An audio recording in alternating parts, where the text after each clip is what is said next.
My autoimmune story. Where do I begin? There's so much to tell.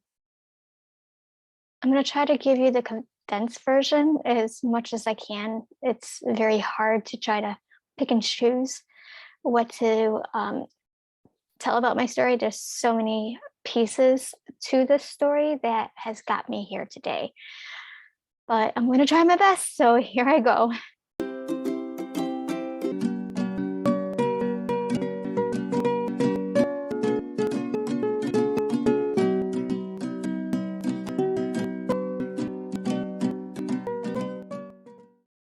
My autoimmune story starts way back from when I was in utero.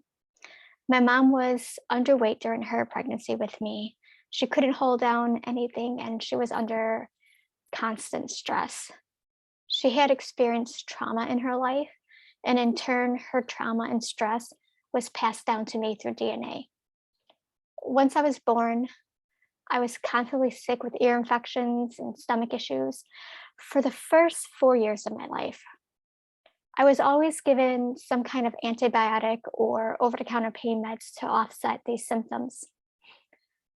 Finally, at the age of 4, the doctors didn't know what else to do with me but to remove my tonsils and adenoids and place tubes in my ears.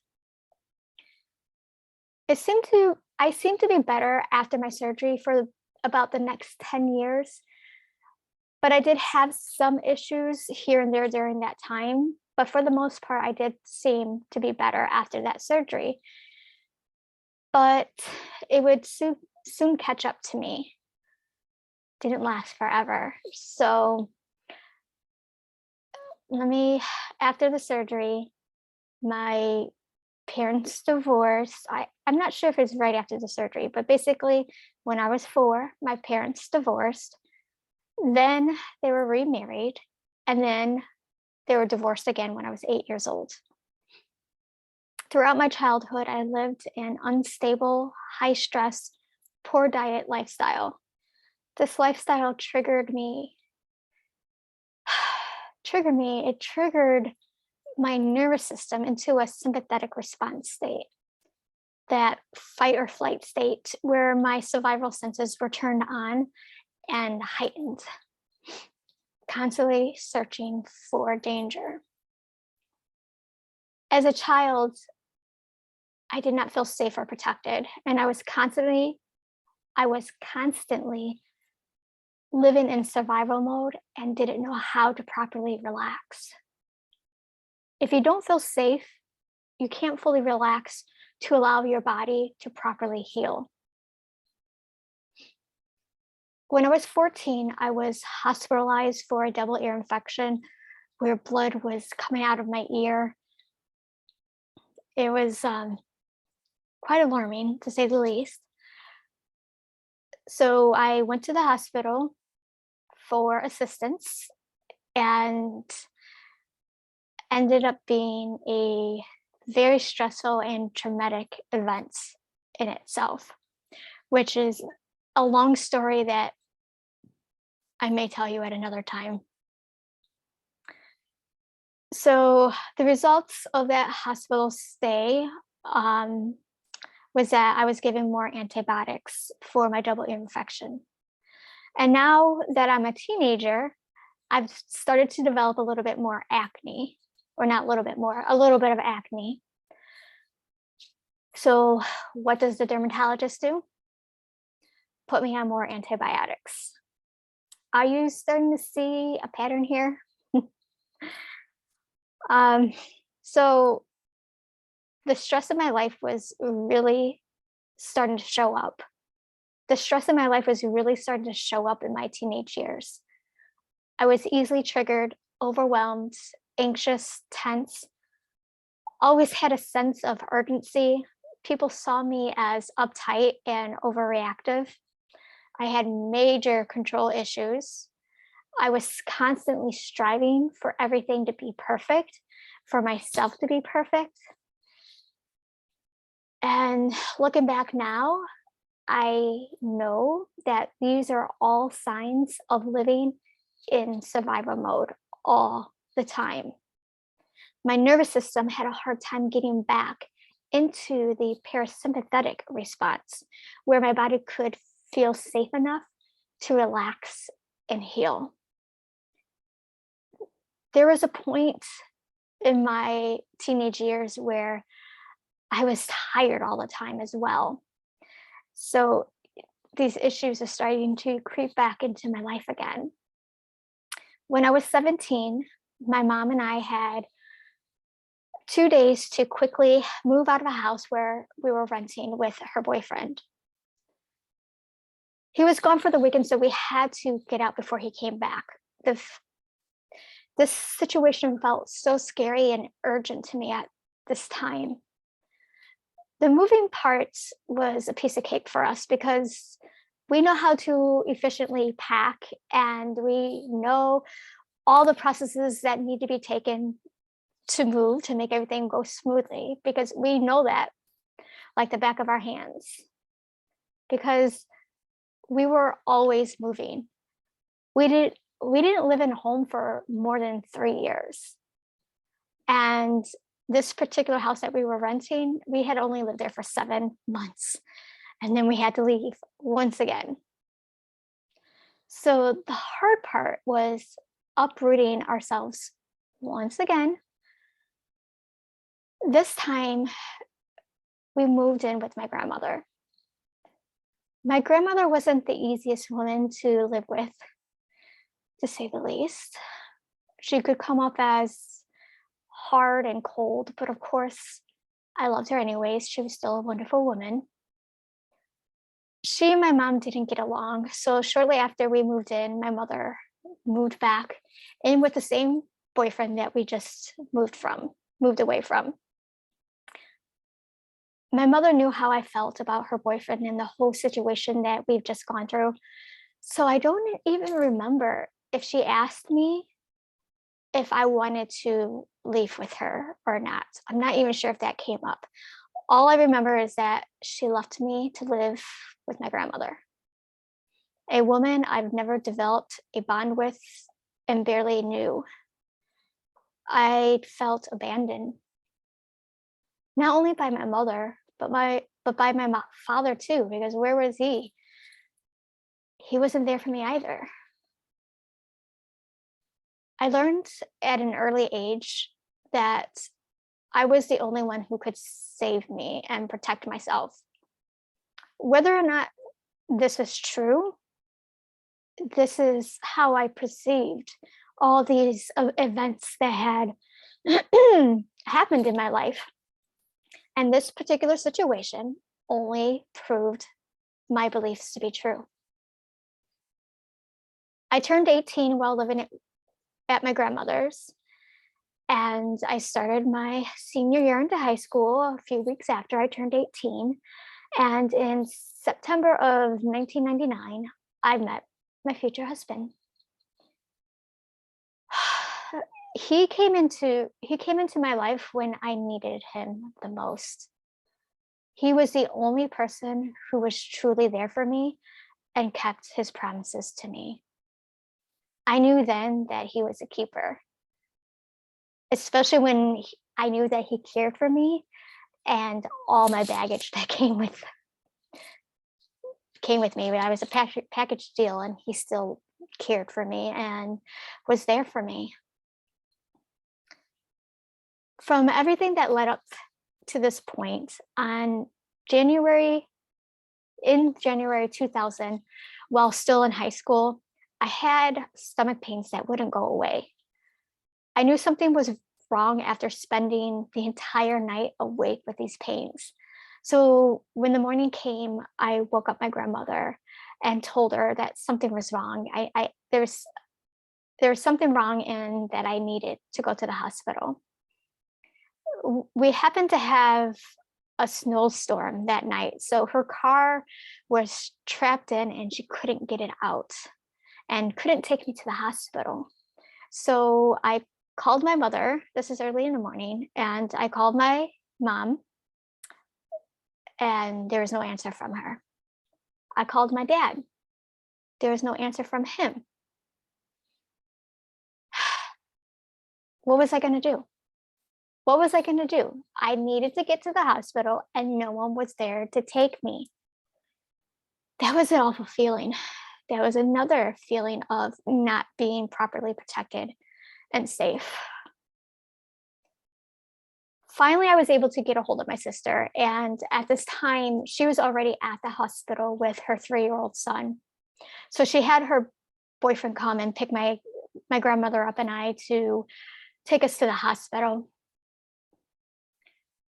So I was basically in the hospital all day, getting poked and prodded while the doctors figured out what was wrong with me. They didn't know what was wrong, so they had to figure it out. And all these testings were, they weren't fun. I think that was the worst experience there. But eventually the doctors decided that it could possibly be my appendix. So they're going to take me into surgery, open me up, see how my appendix was looking, and see if that was the problem. So I went to surgery, and they went in there and found that my appendix was inflamed. So it was slightly inflamed. It wasn't overly inflamed. It was slightly inflamed. So the doctors decided they're just going to take my appendix out anyways, because according to them, the appendix was useless. So let's just take it out. If it's causing problems, let's just get it out of there. But I now know that that is untrue information. There is a reason for the appendix. Even though you don't know what it's for, does not mean there's not a purpose. It wouldn't be there if there wasn't a purpose. So I'm not really sure when both my parents received my message and found out that I was in the hospital, but all I remember is that after the surgery, I finally saw my parents, or my parents finally saw me.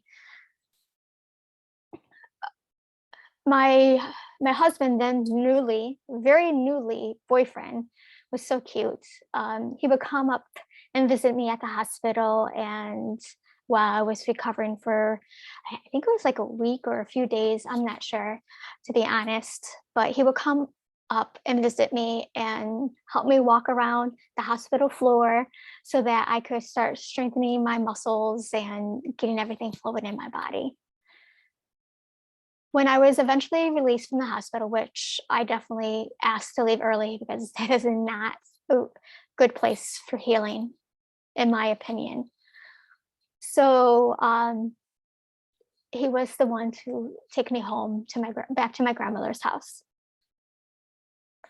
After high school, I went to Eastern Illinois University, a college about 3 hours away from my family. So it was like a perfect location for me because it was far enough away from family drama, but not too far from my husband, then boyfriend at the time. Of course, my husband would disagree with me because he commuted every weekend for the next 5 years just to visit me. Tell me that isn't love.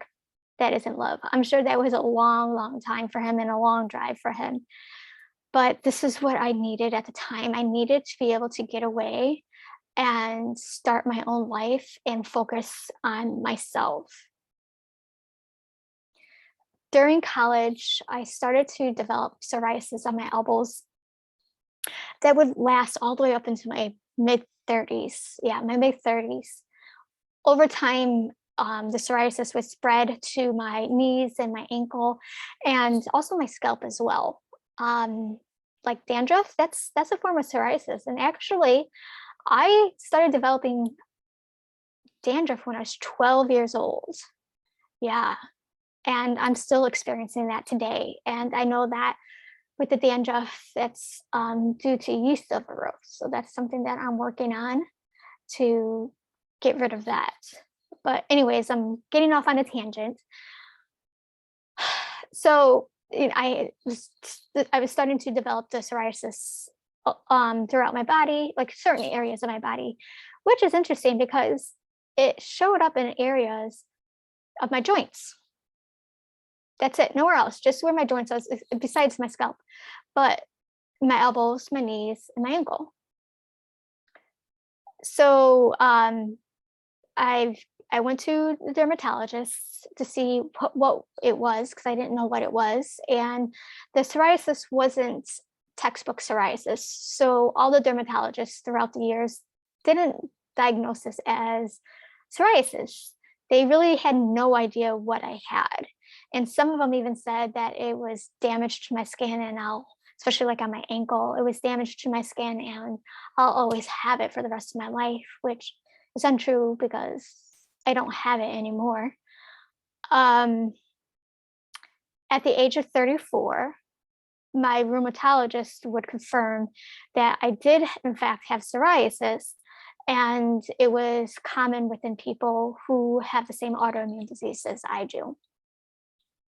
So going back to my college years, I started developing food sensitivities, and which I still experience today, which, to be honest, everybody has some kind of sensitivity to foods, but the way that I experienced it was not healthy and not normal.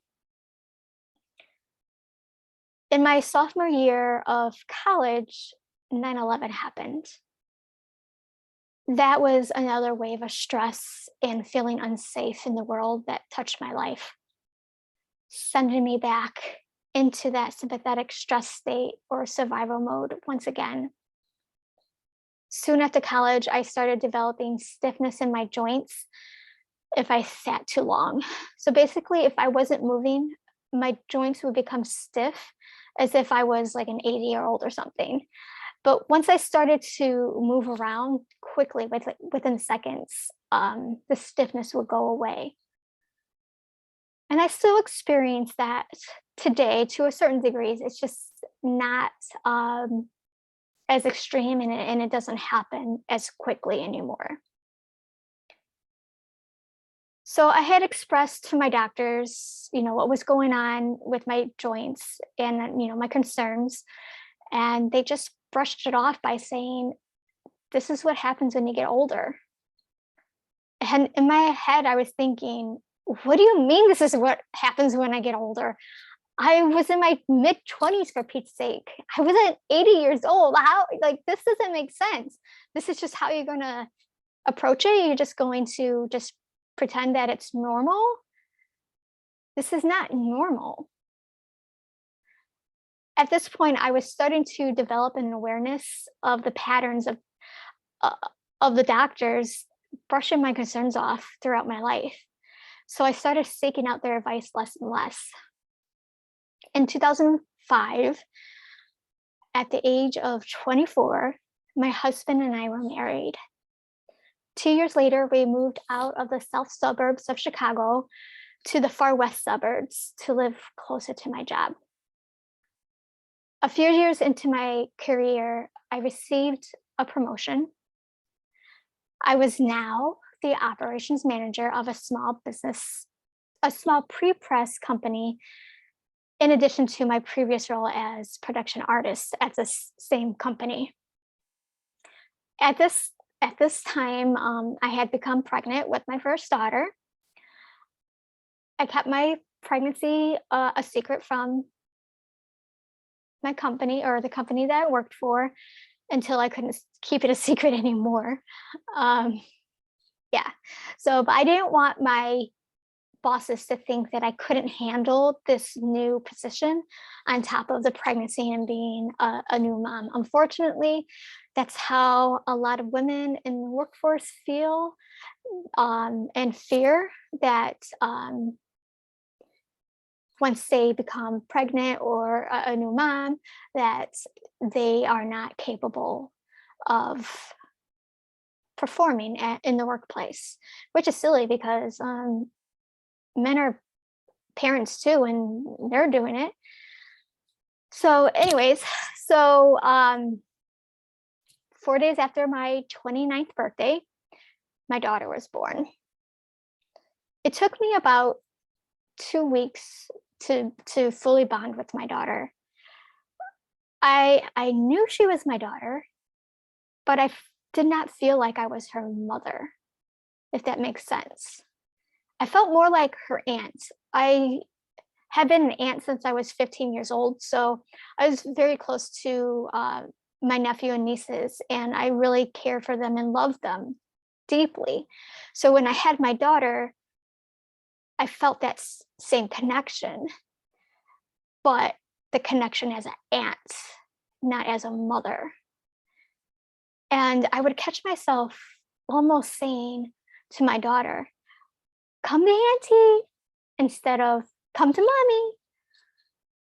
This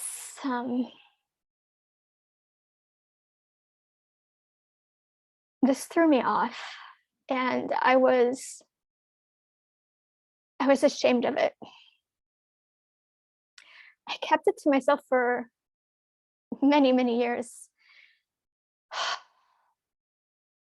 In fact, it was only recently, like very recently, as in maybe a month ago, that I actually told my husband about this. I feared that he wouldn't understand what I was going through, and that he would think of me differently or thought that I was a bad mom, because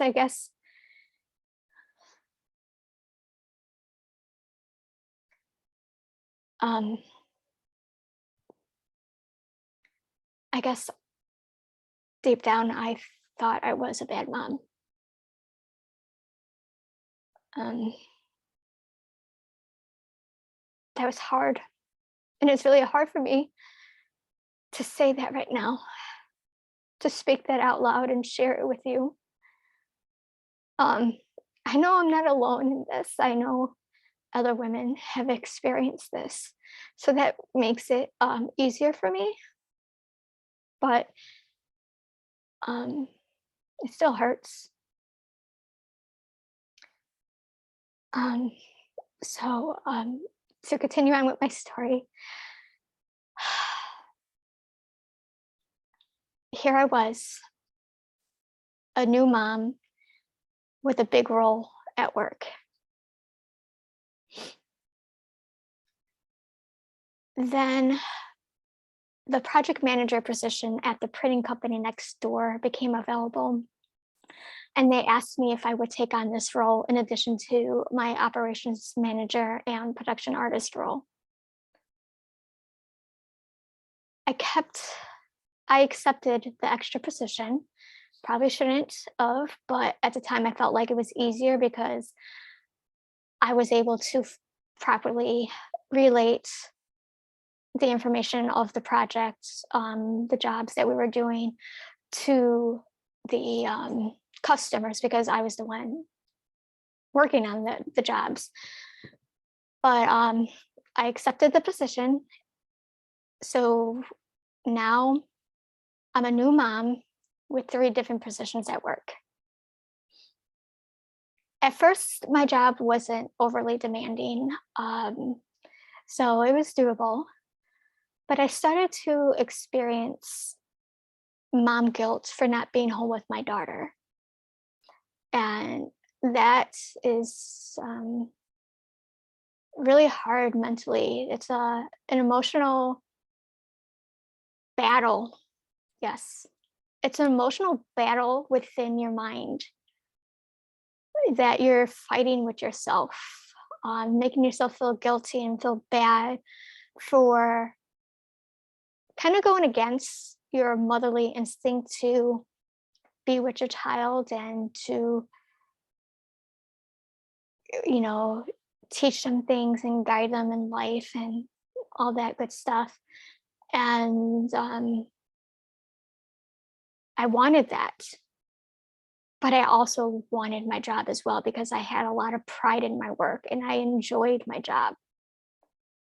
At least at this time, I enjoyed my job, and I enjoy the independence of having a job and bringing in my own income and doing pretty cool things at my job.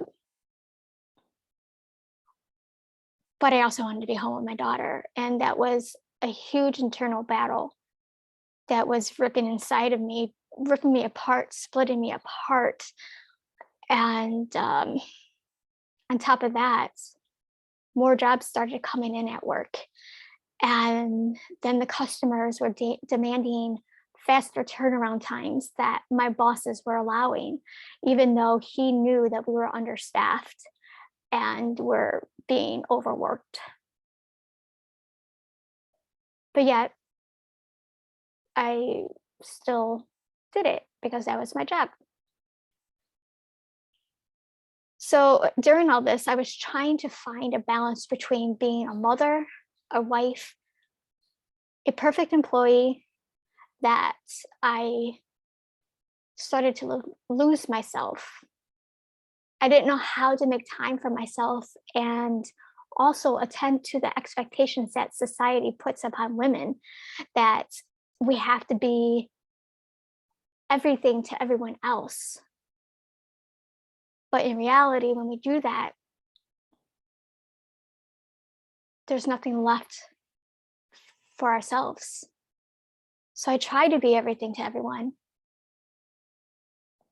but left nothing for myself. I started beating myself up for not being the perfect independent woman, mother, and wife. So do you hear that? I'm constantly beating myself up, and instead of truly loving myself and being compassionate with myself and being okay with who I was denying myself. And because of that, I started to act out at home. I couldn't handle simple tasks at home. I would become easily overwhelmed, irritated, and triggered. I didn't like how I was acting, and my husband didn't either. But I didn't know how to change this. I didn't know how to act differently. I would hear a voice in my head while I was in the moment of lashing out. I would tell myself, cut it out. Why are you acting like this? But then another voice inside me would be crying out in like a tantrum, saying, but I don't know how. I don't know how to stop. I don't know how. This is all I know how to do. And so I kept doing it. I kept lashing out. And inevitably, I no longer liked myself. But I kept doing the same things under the high demands of my job and family life. I didn't know how to improve my life. Thinking about it now, it seems so clear to me. But at the time, my judgment was so clouded, I couldn't see. I couldn't see anything because it's really hard to see clearly when you're in the muck of it and when you're experiencing the stress and fear of having to make changes in your life that really keeps you stuck, and you just keep doing what you're doing and don't make any changes. So over time, my job became more stressful and demanding, and I started dreading going to work. I used to enjoy going to work. I loved it. But every morning I would wake up and would realize I have to go to work. And I was like, oh, I don't want to go to work. It was so dreadful. And at work, because it's becoming more demanding and stressful, I started getting so stressed out. Any little thing would make me cry. Then I got to the point where my body couldn't handle all the stress and anger that I was feeling. I couldn't handle it anymore. And my emotions completely shut down. Completely shut down. I have never experienced this in my life before. I actually become numb. I could not feel anything anymore. I had no energy left to feel these feelings. I'd become I'd become a zombie. At this point in my life, my daughter was 3 years old, and this was back in 2013, and I became pregnant with my second daughter.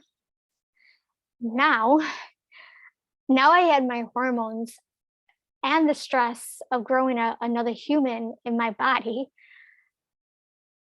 added.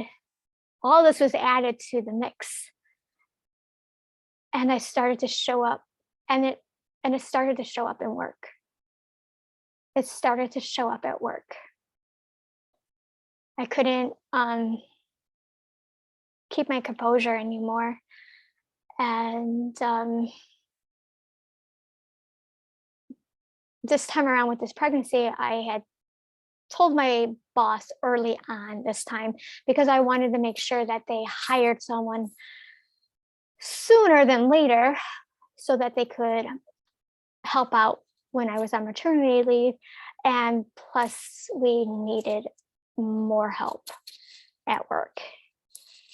So, like I said, the stress was starting to show up at work. And 3 months into my pregnancy, I was let go from my job. That was hard. That was a really hard time in my life. I no longer had that identity of the independent career woman that I so wanted since I was a little girl. That the identity was gone. Plus, that security of bringing in my own income was gone.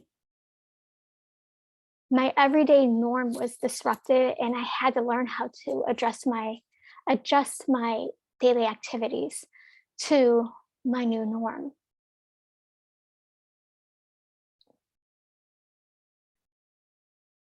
Shame started to sink in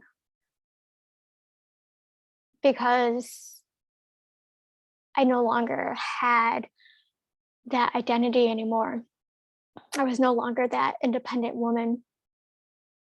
And this shame stopped me from fully enjoying my time with my daughter. I mean, I could have looked at the situation as a gift. It was a gift to me that was a huge part of my stress. It was taken away from me. And it was a gift for me to spend time with my daughter, especially this time before my second child came, so that she could fully have my attention. And I didn't allow myself that gift. I didn't allow myself to receive it. I turned it away. And I decided to look at that situation in a shameful way, in a way that did not serve me, did not serve my husband, and did not serve my daughter and my unborn daughter. All that stress couldn't have been good on her.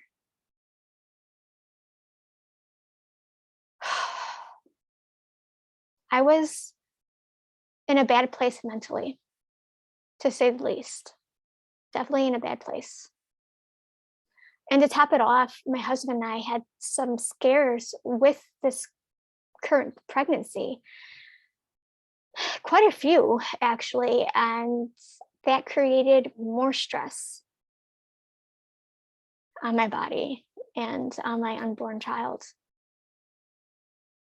This pregnancy was harder than the first. I started experiencing hip discomfort early on in the pregnancy, and then sacral discomfort when I sat.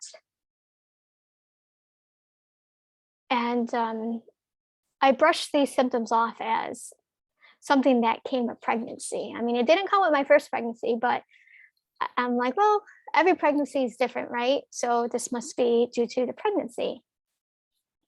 But then my second daughter was born, and the discomfort in my sacrum turned into pain. The moment that I sat down, I was in pain. And the getting up parts was even worse. It was extreme pain. I had to figure out the best way to get out of the chair with the least amount of pain. Every time I sat down, I had to figure out a new way of how to, can I slide out of this chair? Can I just quickly jump out of the chair? Like what is the best way for me to get up? So I just started avoiding sitting altogether because it was just too painful. So, gosh, this is crazy. For the next 2 years, I stood. I stood. I avoided sitting altogether. I stood when I couldn't lay down, and laying down wasn't an option all the time because I had a new baby and at this time a 4-year-old. So there's not a lot of laying down when you're chasing little girls around. So I saw a chiropractor for a while about this issue, but that didn't work. So I saw a pain management doctor. He couldn't help me. I moved on to physical therapy. I did that for 2 years and that helped a little bit. But after 2 years of physical therapy, they had to release me because there was nothing more that they could do for me. And within those 2 years, I saw a sports medicine doctor. He prescribed an MRI to see what was going on, and he wanted to be able to see what was causing this pain. So he looked at the MRIs and he couldn't see anything that would be causing this pain. I do remember him noting that there was a lot of inflammation going on, like around the pelvis area, but he just quickly noted that and didn't investigate that part. Because the thing is that inflammation was a telltale sign of something happening in the body. But since he didn't know what to do with that information, he just did nothing. He did nothing about it. So I was at a loss. My physical therapist released me because they could no longer help me. That was a hard thing to take because, wait a minute, what do you mean you can't help me? Like, what am I supposed to do now? Where do I go from here? I cannot stand for the rest of my life because I still was having pain sitting down. It just was not as bad, but I still could not sit down without pain. And standing for the rest of my life was not an option. I mean, I can't believe I stood for 2 years. I mean, of course, I didn't have any other choice, I suppose. I mean, I was actively trying and seeking different help, but nothing was working. My physical therapist suggested that I go see a different chiropractor to see if they were able to adjust me in a way that she couldn't, just to maybe there was something that she missed. So I did that, and he took x-rays and sent them, and he sent the x-rays off to his radiologist. And his radiologist noticed inflammation around both my hips. He said inflammation around one hip isn't too alarming, but when you have inflammation around both hips, it could be a sign of AS. And he suggested that I get tested for AS, and that's ankylosing spondylitis. That is a mouthful to say. When I first learned those words, I was like, ankylosing what? Took me a long time to actually be able to say ankylosing spondylitis. And this is an autoimmune disease. So I got tested for ankylosing spondylitis, and my blood work did show that I had a protein that most people with AS have.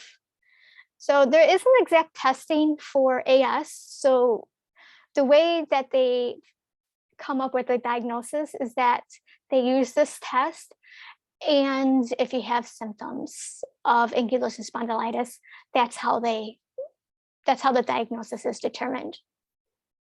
So to get a proper diagnosis, I had to see a rheumatologist. But the thing is, it took me 3 months to get in to see this rheumatologist. 3 months. I'm like, oh my God, what's going on? I have to wait 3 more months. What am I going to do for the next 3 months? I don't want to live this way anymore. I just want to be able to sit like a normal person. I would tell my physical therapist, I'm so jealous of you butt sitters. It's not fair. And she would laugh and stuff. But I mean, I just wanted to be able to sit. And but I had no choice but to wait 3 more months. But during those 3 months, I had to do something. I had to figure out something. So I decided to start researching more information about AS, so that I could learn about this disease that I've never even heard of before. I don't know if any of you have heard of ankylosing spondylitis. I sure as heck hadn't. But the more I learned about AS, the more I got scared. Because the disease is pretty scary. So basically what ankylosing spondylitis is that it's a form of arthritis that affects your spine, from your sacrum all the way up to your neck, and also your ribs. So what happens is that the immune system is attacking that part of your body, and so your body's trying to protect your spine. And when your body protects your spine, it starts to create bone around it to kind of protect it more. So what happens is you'll start, your spine will start to fuse together all the way from your sacrum to your neck. And then it starts to spread into your ribs. So when that happens, it's really hard to breathe because your ribs aren't able to fully expand properly because they're fused together. So, and then when your spine is fused, you can't bend over. You can't even like turn your neck. Right now, I'm turning my neck side to side. Not that you can see me. I mean, if you're on YouTube, you can. But you can't move your neck side to side because it's all fused together. And this process is very painful. I mean, as you can imagine, it's very painful. Whew. And you essentially become a cripple. And yeah, if you don't take care of yourself, obviously. So 3 months go by, and the rheumatologist confirms that I do have AS, but fortunately, the X-ray shows that I do not have any fusing in my spine. But I did have fusing in my hip. Can't remember which side, but I did have fusing in my hip. But it wasn't too much of a concern because it wasn't in a area where my hip could still rotate. So it wasn't a moving part of my hip. So I continued to go back to the rheumatologist, and since he gave me the diagnosis, he told me his approach, the approach that I should take according to him. And his approach was to inject myself with a biologic called Humira. And what a biologic does is that it suppresses the immune system so that the immune system stops attacking you. So basically it's just to slow down the progression of the disease. It doesn't stop the disease entirely, and it doesn't help you heal from the disease either. So it just slows it down. so that you could be a little bit more comfortable.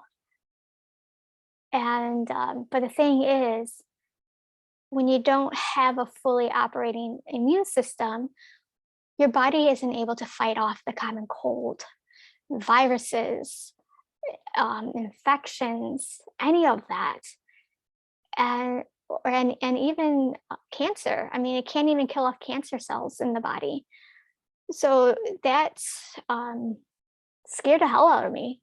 It scared me, and I like I'm he when he told me that, um,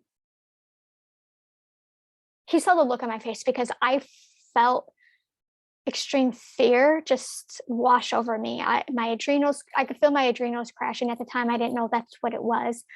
Um, and I felt really nauseous. I thought I was going to throw up. That's how scared I was of this biologic and this approach. Like, this is my only answer. This is my new life. This is how my life is going to be. And I must have lost color in my face because he's like, I feel like you're not ready to make a choice right now. So here's some information. He gave me some pamphlets about the biologic, about Humira. And he's like, take this home, read over it, and kind of figure out what you would like to do, and then come back and let me know. But before I left, I asked him, I was like, is there any other option out there? And he's like, no, this is the only option. And I was like, but why is this happening? Why is my immune system attacking my body? Why is it so confused? And he's like, no one knows. No one knows why this is happening, but this is what you have. This is the only thing that you can do about it. And I was like, there's nothing that I could change. There's like, I can't change my diet or anything like that. And at this time I had no idea about food as medicine and stuff like that, but consciously, I guess I didn't know, but deep down I must have known because I was searching for anything, a different answer than this biologic. And he said, no, this is the only thing that you can do. And looking back at it, he should have said, this is the only thing that I have to offer you, because it's not the only thing that I could do. There's always, I mean, this is real life. There's always different ways to go about something. It's not just a one size fits all. And, but of course, with his training, that's all he knew, and that's all he was able to offer me. So I went home and did some research, and it didn't add up to me. It didn't seem like the answer. Like, deep down inside, I knew there was more I could do. I knew I deserved a better life than the life that my rheumatologist was offering me.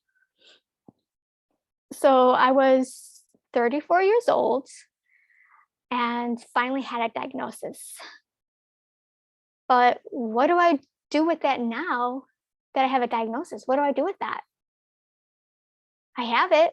Yay. I finally, invalidated that there is something going on. But where do I go from here? So essentially, my old life was dying. Essentially, my old life was dying. I had to let go so that I could be reborn. Everything that used to be me was no longer serving me. All the signs were there, mentally, physically, spiritually. The overwhelm, the anxiousness, easily triggered, almost overstimulated, then at one point, numb.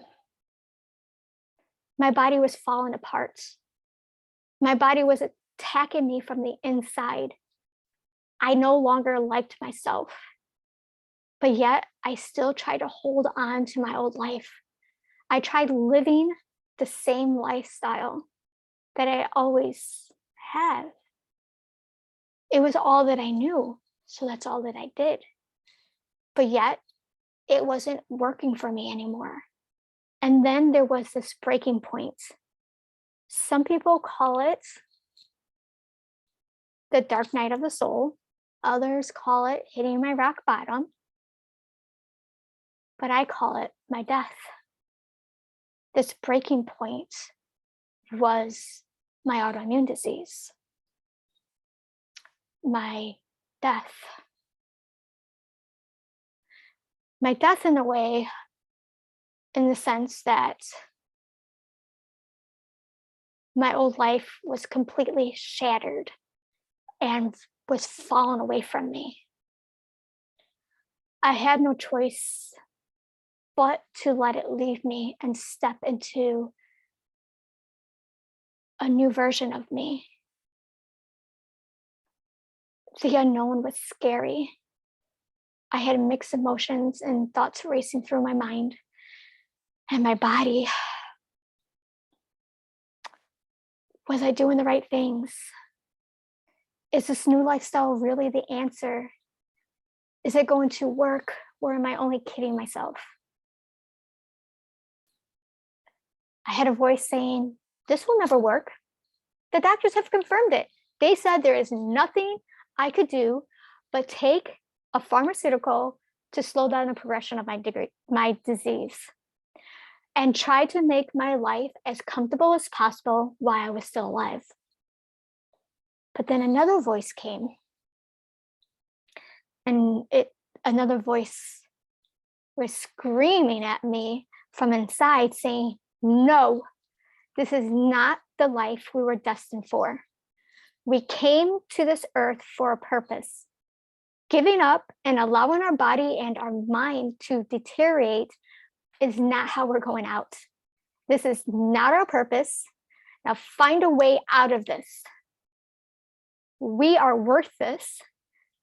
Do it for yourself. Do it for your family. Do you want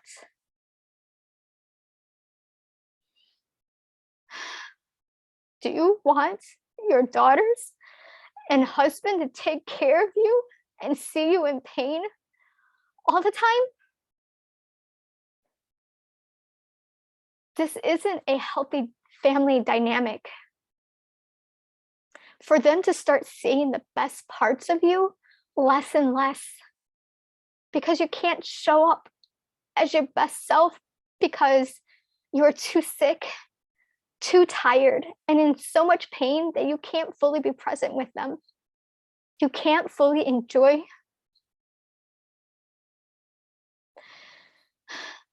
You can't fully enjoy life with your family, with yourself.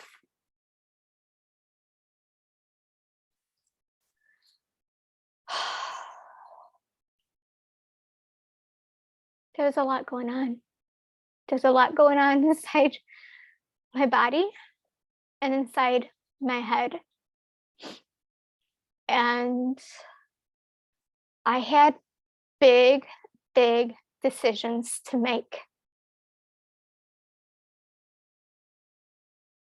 You can probably predict which voice I chose to listen to. And to confirm your predictions, tune in next week for the next episode to hear all about what I chose to do next. Thank you for being here with me and listening to my story. I hope that you truly learned something from my story and that it ignites something within you to start making changes in your health, and that you feel less alone in this world because you're not alone. We are all suffering in one way or another, and we need to stop dividing ourselves because it only makes it worse. We need to stop letting other people dividing us. We need to come together, because when we are together, we are stronger and we can help each other. We can band together and lift each other up and support each other and model for each other and learn from each other and inspire each other to do good things, do good things for ourselves, and in turn, do good things for others. Thank you so much for being here. I truly appreciate each and every one of you, and hope and wish nothing but the best for you. I look forward to seeing you next week, or hearing from you. I guess I can't see you, but I look forward to hearing your thoughts and sharing the next chapter in my story. Have a wonderful week. See you soon.